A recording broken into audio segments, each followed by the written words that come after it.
This is Matt. Welcome back, my brothers and sisters who are Notnilc travel tourists, as I am. The first part of this video will be preparation for our trip, which we will be taking together to Grozney, Chechnya. The second part of this video, we will actually go, virtually and in spirit. We can't go for real. We would end up in jails and gulags. Now, I know I covered Chechnya War 1, Chechnya War versus Russia 2, covered it maybe just a year and a half or 2 years ago. But this is Notnilc travel tours. We will actually go. We will put ourselves on the ground virtually. We will experience the horrors of what this city and what this country went through in Chechnya War 1 in 1994, Chechnya War versus Russia 2 in 1999. And we will experience the complete and utter reality breakdown of a city that was bombed out worse than Stalingrad in the 40s to a city completely rebuilt in about 10 years without a piece of trash on the street, without a homeless person looking for a bite of hot dog. Before getting started, let me tell you a personal story of what just happened to me a few minutes ago. Now, before that, a little bit of background. You're looking at an image of a bombed-out Grozney, Chechnya, likely towards the end of Chechnya, Russia War number 1. That was 1994. That was an independence war, a separatist, or we don't want to be part of Russia anymore. That was the cause or the basis for war number 1, say roughly 3 years, 1994 to about 1997. 1999 started the Second Chechnya Russian War. This was initiated mostly by Vladimir Putin in Moscow in response to what they called T-ism events. Or was there a theater in Moscow that was bombed? I forget, but they called it T-ism events, and then they had to retaliate against Grozny and Chechnya again. Now, yeah, I can hear you. Yeah, this isn't my first rodeo. It's not yours either. Certainly could have been, and we have a new hobo code, a false bag. A false bag is when you go to place vegetables and your fruits and shit in a bag, and there's no bottom. There's no bottom to the bag, so your grapes and shit just fall over the floor. That's a false bag bot. Could that be what happened with the T-ism events? And they said, these Chechen rebels did it. They won another. We got to do this all over again. Could be. Yeah, it wouldn't be the first time Notnilc tried something like that, but it's all, we don't know. We'll just put it out on the table, but that's not the purpose of this video. Real quick, the story I alluded to before we traveled to Chechnya together via Notnilc travel tours. We actually have the same chartered flight via Aeroflat and the same drunken heroin addict pilot that we had last time going to Estanta, whatever the place was called. I was drunk the whole time. I don't even remember that trip. Okay, guys, the first part of any video, I don't do too many images or videos. I'm going to do more of that here. But I collect up clips and whatever. I might have to do research. Well, and it's like 2 parts. Okay, then I start the speaking part of the presentation. But there's research and things that go before that. Well, a lot of times I'll break it up. I'll go get a drink of whatever, water or a Diet Coke. This case, don't laugh. This is true. I got a handful of nuts. These 2 Kirkland bags of mixed nuts. I'm finishing the second bag off. I got a handful of nuts. Don't laugh. I'm not joking, guys. I'm not joking. As I'm going through all the Chechnya stuff, and okay, this is kind of how I want to present Notnilc travel tours. Pam had done this watercolor of like eggs in a nest. It's been up there for years. The thing falls right off the wall, right in front of me as I walk into the kitchen. Now, yeah, of course it could be a coincidence. I'm not a complete lunatic, but I spend a minute appealing to the Chechnyan ghosts. I'm not in any way joking. I said, Chechnyan ghosts, listen to me. Yes, you sense maybe I have to make fun of this situation. Chechnyan ghosts, guys, I'm not joking. Yesterday when I talked about reality breakdowns, watching movies, I'm not making this shit up. You stick with me because you trust. I'm not making shit up because I want more subs. This is what... Now, do I really think the painting fell off the wall or Pam's watercolor because the Chechnya ghosts? I would say it's unlikely. But because it's possible. It's unlikely, but I had to say, and I still would like to appeal to the Chechnya ghosts, whether the painting fell off the wall for that reason or not. So listen, all of reality has broken down. We have no choice but to make fun of it, no matter how horrific or tragic the situation was for you in the 90s. I will present your case. I will present the horrors the best I can, but ultimately, we have to make fun of all of reality, no matter how horrific it is. There is no exception. This is the way we must deal with a reality that's literally breaking down before our eyes. So I'm sorry I said Chechnyan ghost. Please understand why I have to do this the way I have to do this. Okay, that's not exactly what I said, but that's a paraphrase. Bill, no reason to add the entire Chechnyan army that was killed in Matt's angry afterlife mob, those waiting in the light for me with bicycle chains and pipes. But a few changes, Bill. The Chechnyans, they understand. I think Michael would say they understand why I need to make this presentation the way I do. But Liberace, Bill, I didn't piss Liberace off. I don't expect Liberace to be in the light when I'm through my moment of death. And if he is, I'm gonna kick his ass real easy. I don't see Madame Blavatsky there, Bill. Was the first one waiting for me. So can you put Madame Blavatsky in there, Bill? Thank you. And no need for the Chechen rebels to be in there. Guys, in preparing for Notnilc travel tours, many of you, since it was so recent, think this is more of a cultural trip and you're going to get like this. And many of you are looking for your old flak jacket or bulletproof vest, seeing the airline restrictions on packing guns or ammunition into the suitcase. But you're going to get this. I wouldn't put you in that situation. It's been magically rebuilt quicker than Disneyland. You're going to get that. You're not going to get this. I'm not going to take you into a situation, put you into harm's way. You don't need to pack that flak jacket or bulletproof vest. You're going to get this. And it's the finest restaurants, the cleanest streets. We'll even have trouble finding a brothel. For those that inquired about the price of the trip, why are you even doing that? It's always the same cost. Everywhere we go, we negotiate prices down to $666.66. And one last time, for your $666, I'm not going to give you this. I'm going to give you this. By the way, the creeps love representations of the seventh wonder, the mausoleum of Halicarnassus. Is it? That could be what it is. I'm not going to give you this. I'm going to give you this. They will gaslight the shit out of you. They like doing this to tourists, that there was never even a war. They love that gaslighting exercise, gaslighting exercise. You see, wasn't there a war here? No. They will make you think, they love doing this to tourists. They will fuck with you from the moment you get off the plane that there was never a war. And because there's no trace of it, you believe it. It's the ultimate case of gaslighting. They stole the Randy Newman song. He says, I love L.A. I love it. They stole it and they changed the lyrics. I love Grozney. I love it. It's blaring over speakers as you get off the damn plane.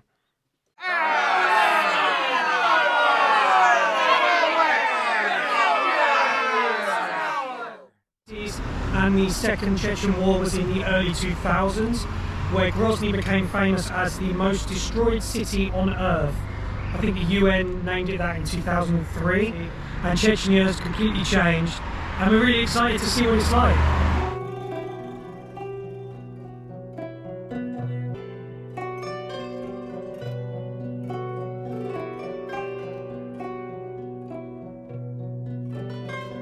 So we're just walking through this underpass, and you can see the pictures of what buildings used to look like back in time, and right opposite you can see pictures of what these buildings look like now.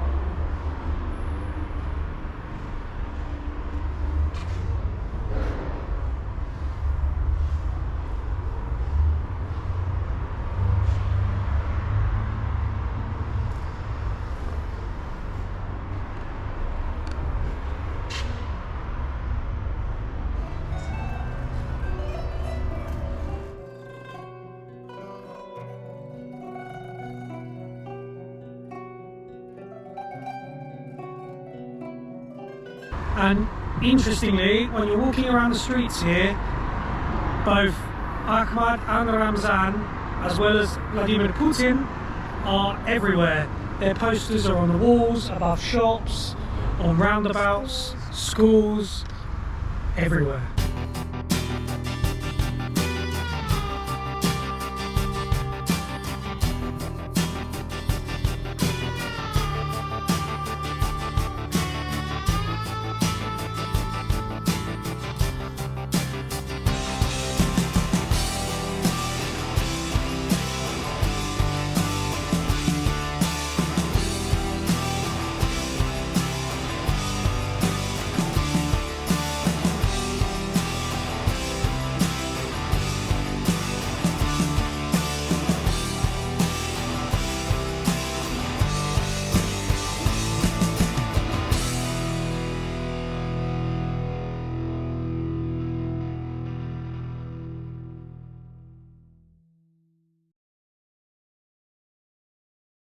Now, a word of warning for all Notnilc travel tourists. When we arrive on the ground in Grozney, do not say anything bad or disparaging under any circumstance about the leader of Chechnya, this Ramzan Kadyrov.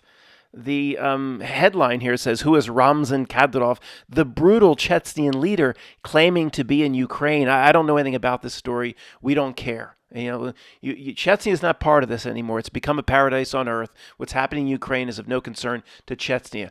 But during the wars, this guy was a war criminal to the Kremlin. His body count, if you can imagine this, was hundreds of times larger than Hillary's associated with Whitewater. I mean, the torture victims, this is no joke, guys. I am not joking. This guy, you saw the scene in Pulp Fiction with Marcellus Wallace. I'm going to get some hardcore pipe hit. This guy's much worse, okay? No matter what you do when we arrive, do not say a damn thing disparaging against this man or his family, or we will all go to a Siberian gulag. I'm not joking. Wait a second, guys. There might be a slight change. 10 people are instant messaging me that Ramzan has turned friendly, and he's no longer the warlord and torturer. And he has an Instagram account to prove he's turned friendly. Guys, look, I can't be responsible for everybody that gets off the plane with us for Notnilc travel tours. I would say this is a persona. Okay, same advice. Do not assume he's turned friendly just because of some of the images on the Instagram. I would still say the same thing I said a minute ago. Please don't disparage him in public.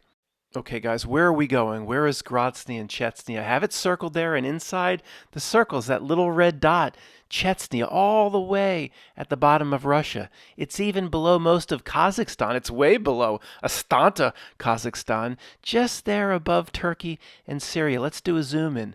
Just on the Georgian border, not Georgia in the United States and Atlanta. There's a Georgia in Europe as well, just to the west of Azerbaijan. Okay, it's not that far from Turkey, Syria, and Iraq. No, we can't do a day trip down to Iraq. No, we cannot. Okay, we'll do that some other time. But Matt, we're so close. Can't we go to Tbilisi, Georgia? There it is right there, Tbilisi. Everybody wants to go to Tbilisi, Georgia. It's just 1 hour by train. No Tbilisi, Georgia for you. Okay, Notnilc travel tourists, this is both an essential history and geography lesson before we go. Now, as we were looking at, Grozny and Chechnya is there. Now, this region here, this whole region, you may have heard of course, the Caucasus region, the Caucasus Mountains, the Caucasus, Caucasian people. It's some root to that. I don't understand it either.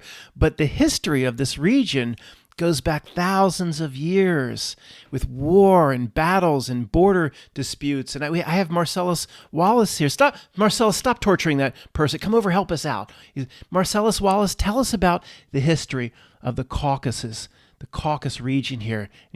It's real fucked up. It is. Thank you. Go back to torturing now. It's real effed up. Thousands of years of border disputes and armies and battles and power struggles. And see, the main reason for it, or perhaps one of the main reasons for it, is see all these hardcore pipe-hitting mother effers down here in the Middle East. Iran, Iraq, Syria, all these motherfuckers. There's only one way into Europe. See? And all these gentle white people up here, you can't get across there's the Turkish Straits right next to Istanbul. You got to take your little ships across, and thank goodness that there's where the Rock of Gibraltar, that damn thing, that you can't get across here easily between Morocco and Spain, or all these motherfuckers. They would have invaded these gentle white lands a long time ago. You have to go through the Caucasus. See, that's the problem.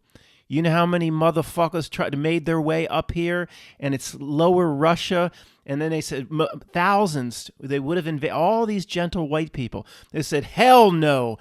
Thousands and thousands of armies and Genghis Khan types. They made their way up this way through the Caucasus and the mountains, and it's all inhospitable. And almost all of them said, invading these gentle white people, it ain't worth it. They said, hell no, and they turned their asses and went back down to their watering holes in the Middle East.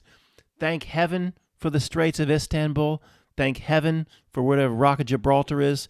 And thank heaven for the inhospitable nature of this Caucasus region to keep these motherfuckers in their place where they belong. Guys, we are very fortunate our plane was not scheduled to land just over 25 years ago, because we would have gotten off the plane to this. It's not a fun vacation when you get off the plane and you go through your airport customs and you're looking for your hotel in the midst of this. Now, this, again, it went from hell on earth somehow to a paradise on earth, and not in over 25 years, from when the building and most of the construction started, in roughly 10 years. Now, as we said, now that's Ahmed. That's the father of the current president of Chechnya. Ramzan, was it? Kadyrov? That's Ahmed. I don't need to pronounce his name incorrectly either. I don't want to be in no Simon Rushdie situation. I'm trying the best I can. Please don't come after me. See, there was a little more, right up 2003, 2004, more T-ismism. And then here Vladimir Putin, after Ahmed's death, agrees that Ramzan will become the new leader of Chechnya, and because of all the money that flowed in, of course, puppet state. And they're sending thousands of troops to help Russia in Ukraine. Like, why would Russia need any help anyway? So the whole situation, that's when it became a paradise, and not one hot dog wrapper on this is Ramzan. He rummages his motorcycle, he takes his jet ski through the fountains, he races an IMSA. But in return, the people put up with it because he's given them some sort of paradise in about 10 years. Don't make no fucking sense. Matt, in the video you just showed, there was a few seconds, there was a glimpse of a hotel. Yeah, that's it. Are we going to be staying there, Matt? At Hotel Grozney City? Wow. It looks so cosmopolitan and metropolitan. Probably just a few blocks of everything we need to sit. Well, no, actually, we're not going to be staying here. This is what's being offered to us. I got a price point to reach, 666.66. How many places can you go on vacation for that? We're being offered the original barracks for Chechnyan fighters during Chechnya War I, and we're actually be giving our choice of barracks. It's not just, I'm giving you a choice, people. Now, this is the inside. The cots are not shown. The cots, and they say fresh sheets and linens, will be brought in. We're also being offered this building, which is the only building in all of Chechnya that hasn't been rebuilt with billions of dollars of Notnilc money. Now, there is no cots and furniture. They say it will be brought in, and the toilets do flush. Finally, I don't think this is on the table. I don't know why they even put this as a possibility in our package. The Chernobyl apartment complex, it's a 14-hour train ride to Grozny. It's in Ukraine, but this is part of the package if we want to take it. Chernobyl apartments, presently abandoned. But what did you expect for $666? This? The Ritz-Carlton Paris? I mean, it pushes close to $2,000 a day, Ritz-Carlton Paris. We're going to be there in Grozny and Chechnya for 7 days. You got almost $15,000 for a hotel? And that doesn't even include meals and everything else. Most of us don't. You want to go stay here? Stay here. Okay? I have a price point to reach. It also includes the van, 666. You get the hotel accommodations. You get the van and the rent-a-car here. We're being offered this rental-car, and we're being offered this travel van, all at this price point, 1 meal a day. Now stop complaining. Now, guys, I'm not going to show many images, but these images and this slideshow could go on forever. Everything's perfect. Everything's newly rebuilt. You know, if I get the wrong image pulled from the wrong place, copyright. The video's blocked over all this bullshit. So I'm not going to show too much, but it's all the same. Everything is newly rebuilt. Not a bit of trash on the streets ever. I haven't seen a homeless person yet, and I've looked at a lot of images. I guess they were AI airbrushed out. Everything rebuilt from the ground up. Now, I haven't said this for many years, and it was said in relation to a certain type of architecture that can't be explained, but it's worthwhile pulling out again here. How'd they build this shit? How'd they build this shit? This horse shit. Where did the money? Well, we know where the money came from. I'll take that. I'm going to rescind that question. It came from the Notnilc that can create $1 trillion a millisecond. But why was the Notnilc so in? Oh, I can hear the objections. Oh, I hear you.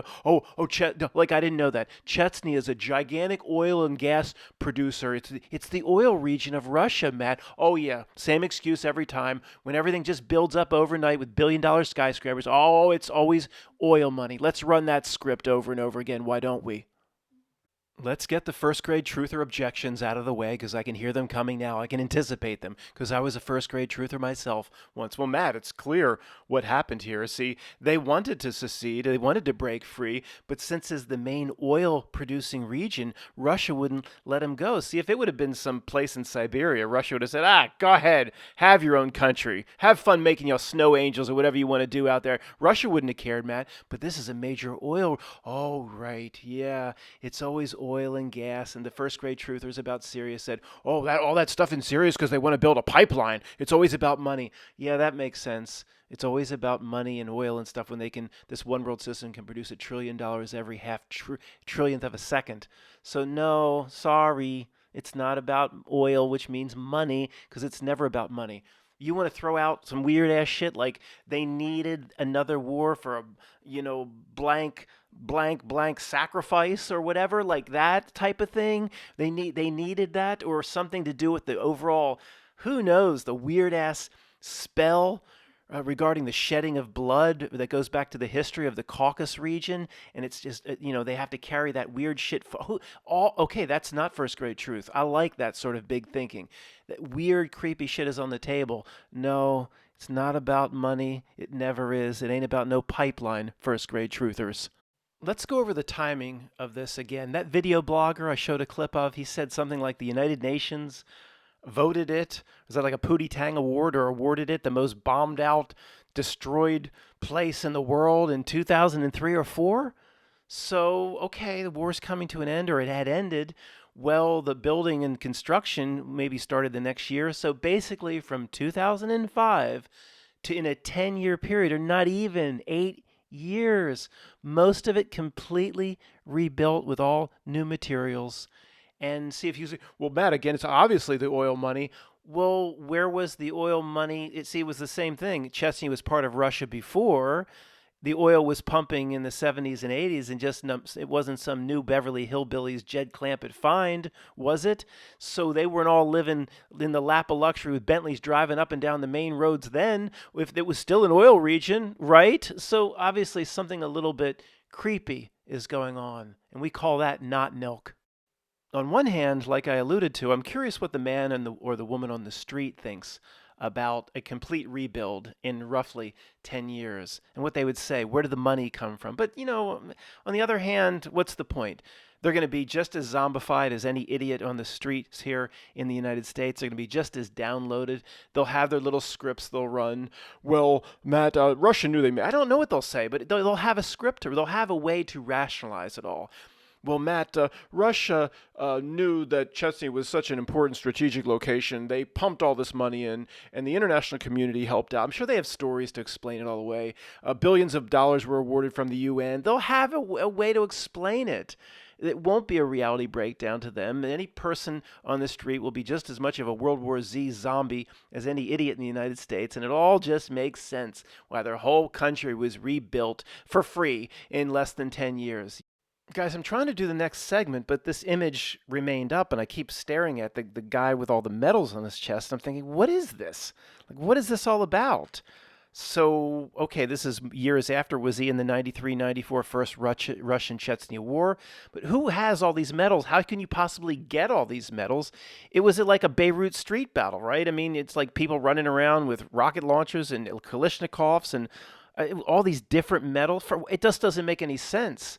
It's like the flare in Office Space that Jennifer Aniston was wearing. How could you possibly isn't your whole city and country bombed out? Who even produced the medals? It doesn't make any sense to me. I haven't seen this many medals on a chest since those ridiculous images of those Soviet leaders like Nikita Khrushchev just covered in medals, or like Prince Charles on his coronation. All these medals. Well, you never even picked up a rifle, sir. You weren't in no barracks with no grunts. Where'd your medals come from? All these. Well, okay. I mean, I don't want to take away the guy's. If you suffered, sir, I'm sorry, but it's just weird. All these medals, like for what? For a guerrilla war against the Russians? Like, I don't know. It's just the whole reality is weird. I guess let's stop pondering the minutia, right, Matt? I'm sorry for this segment, but I'm not going to re-record.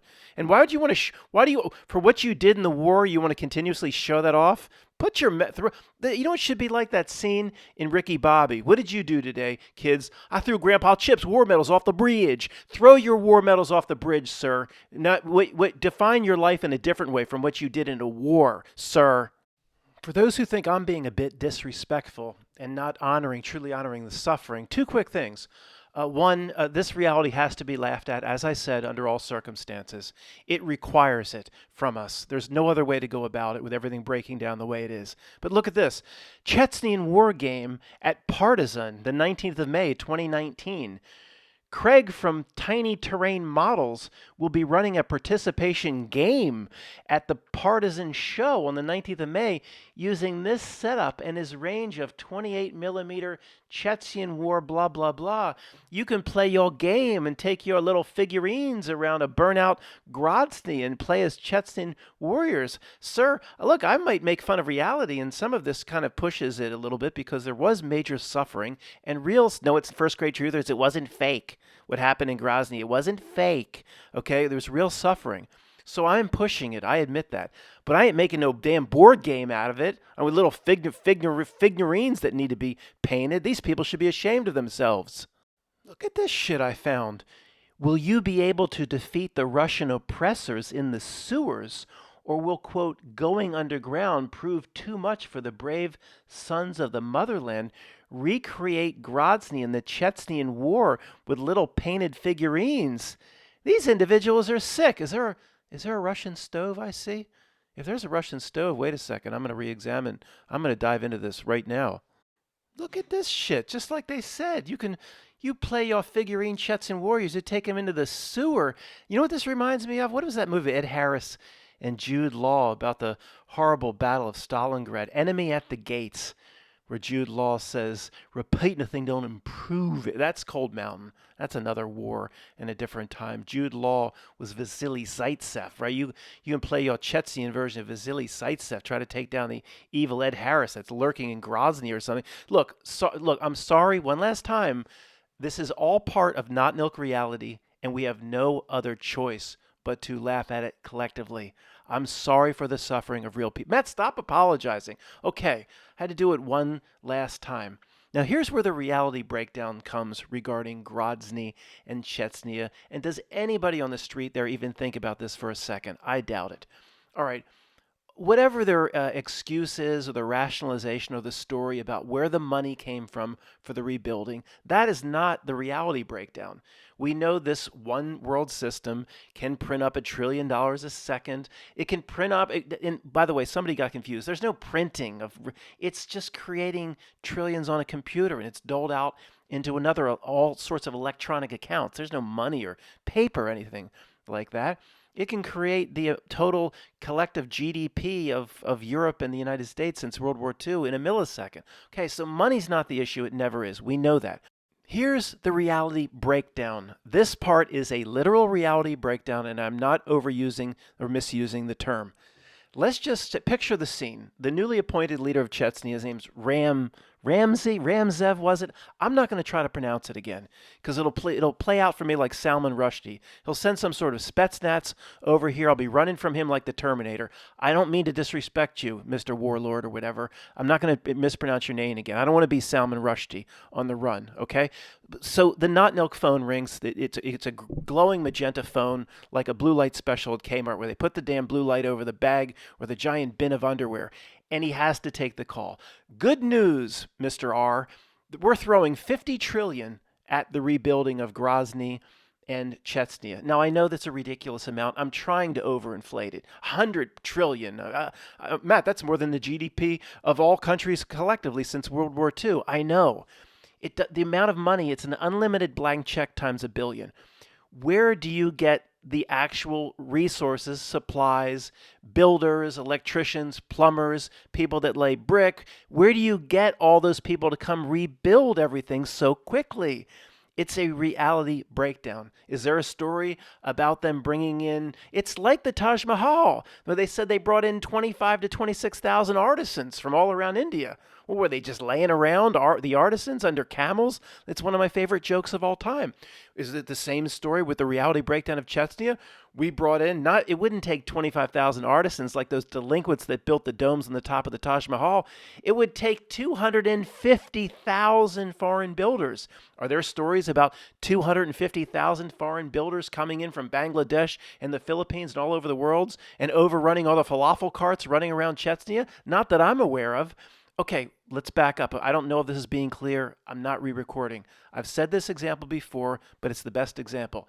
Down here, I don't know, 20 minutes away, the Bettswood Bridge project on 422, yeah, that same highway I talk about all the time, between King of Prussia, Pennsylvania, and Norristown, Pennsylvania. If you include the bridge, the 2-mile stretch of 422 on one side, the 422 2-mile stretch, it was like 8 years. And there's still cattle chutes, I'm sure, and cones and shit if you go down there. 8+ years. One bridge. Not a rebuilding of entire city and country and skyscrapers and building. One bridge. Now, I understand the Pennsylvania Turnpike Commission is relatively corrupt, but have you seen who runs these countries? Like Chechnya, they're corrupt. Okay, the amount of money Notnilc can print it up. Where did the people that lay the cinder block, the backhoes, the cranes, the electricians, the plumbers, all to be done in less than 10 years? Yes, I don't know what people would say on the street. There would had to have been, these buildings would have had to, you have teams working on hundreds of buildings at once. How? Every single artisan, not from the Taj Mahal, from Moscow came in, and would the Chechenyans on the street say, oh yeah, for 8 years here, there were hundreds of thousands of foreigners here rebuilding for us. And I doubt it. Would they say that? Maybe. I wasn't there. Maybe they did bring in hundreds of thousands of Filipino workers, and it's just not part of history, or I haven't dug in hard enough. Even so, could they still get it done inside or in less than 10 years? It doesn't matter. If you bring in more people, it makes the job more complicated, more confused. All right, let me wrap this up before this video goes into 33 minutes and the first grade truthers pounce. Oh, I knew he's one of those 33. All these comments about 30 minutes. Oh, drives me nuts. I'm going to wrap it up. But even when you go way out, I found some of these images, just some lake. I don't know how far this is from Grozney, but this beautiful $200,000 gazebo with a metal roof and craftsmanship. It's all like this. Or look, maybe, it's just putting its finest foot forward and there's still some horse shit and some rotted out barracks you can find. But look, the point is the same. All of this could not happen in 10 years. I'm sticking with the term reality breakdown. And let's push it right to the second. No, let's end it now. We don't even get close to 33 minutes. Thanks for listening.